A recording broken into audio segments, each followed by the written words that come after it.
You think you have a great relationship with your partner. Then, out of the blue, he or she starts to ignore you. No phone calls, no texts, no replies to your attempts to get in touch. Just silence. Like your favorite radio station has gone off the air all of a sudden. What makes it more painful is, you really thought the two of you were very close, very intimate on an emotional level. What is the best thing to do now? Watch our new video, When Someone Ignores You in a Relationship, 7 Things to Do, and use our tips to get her interested again. Okay, so here is my first important tip for you guys. Pause. Silence, when met with silence, can be unnerving but powerful. When someone withdraws, chasing after them can feel like trying to catch a shadow. It just keeps slipping away. Instead, picture yourself as a tree in the wind. The wind howls, bends your branches, and tries to uproot you, but you stay grounded. Giving space to your silent partner doesn't mean you don't care. It means you respect their need for distance. Paradoxically, this often creates room for them to return on their own terms. After that, it is time for tip number 2, redirect your energy. Now, stepping back doesn't mean you sit around twiddling your thumbs, waiting for a message that may or may not come. Now is the moment to refocus your efforts. Think of it like watering your own garden rather than chasing rain clouds. You can't force someone to be attentive, but you can take care of yourself. What aspects of your life have you been ignoring? A hobby? Friendships? That book gathering dust on your nightstand? When you focus on yourself, you remind both you and your partner that your world doesn't revolve solely around their approval. And here's a twist. This self-focus often makes you more attractive, not less. People are drawn to those who exude a sense of independence and contentment. After a while, you can move on to tip number 3. Try to start a conversation. There's a fine line between creating space and building walls. When you feel ignored, it's tempting to mirror their behavior, to stop replying, act cold, or even ghost them back. While this might feel satisfying in the short term, it usually just fuels misunderstandings.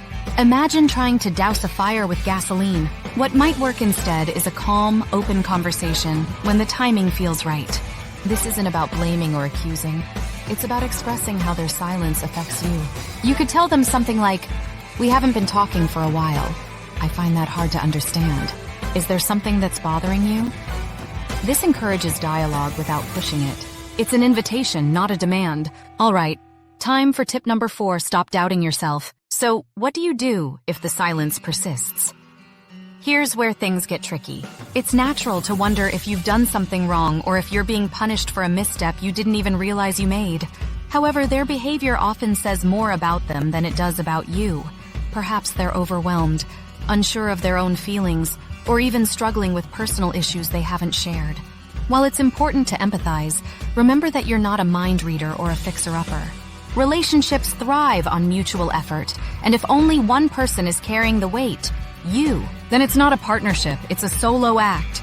Think of it like a dance. When one partner stops moving, the rhythm falters. You can't drag them across the floor. They have to want to rejoin the dance themselves. Sometimes, the best you can do is hold your ground, stay true to your steps, and see if they're willing to find the beat again. If they aren't, then it's worth asking yourself whether this is a dance worth continuing. This brings us to tip number 5, express your boundaries. Boundaries. A word that can feel clinical, but is actually about self-respect. If ignoring becomes a pattern, it's a red flag. No one deserves to feel invisible or unheard, especially by someone who claims to care about them. Boundaries aren't ultimatums.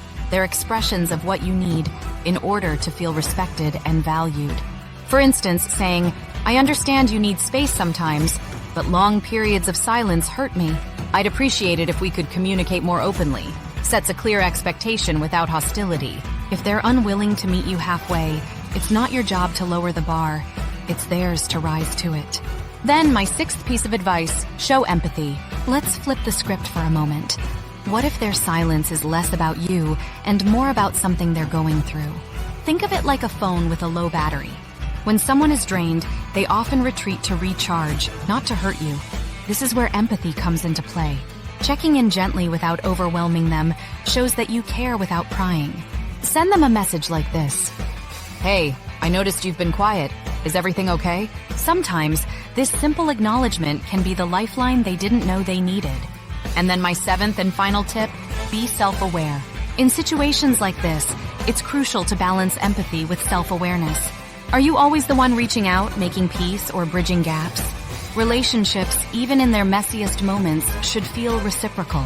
If you find yourself constantly overcompensating for their withdrawal, it's worth reflecting on why you're accepting less than you deserve.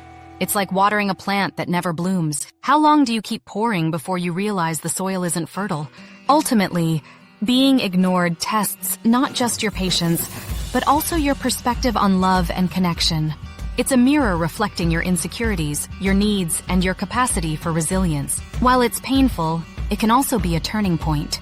A chance to decide what kind of relationship you want, and more importantly, what kind of partner you want to be. In the end, the way someone treats you is a reflection of their inner world, not a measure of your worth. When you feel ignored, it's easy to shrink, question yourself, or even lash out. But what if instead you saw it as an opportunity to grow? Like a tree that strengthens its roots during a storm or a drought, you can use this moment to ground yourself, nurture your needs, and stand tall, even if the wind keeps blowing. Whether they return or not, you'll have gained something invaluable, a deeper understanding of yourself and what you deserve. And that, more than anything, is worth holding on to. Okay, that's all I wanted to share with you today. We always try to give you value in the videos we upload. If you enjoyed this episode, please press the like and subscribe buttons. And don't be shy to add your thoughts or ideas in the comments below. Keep your eyes open for the next video, here on version 2 Point of View. In the meantime, stay healthy and stay safe. Goodbye for now.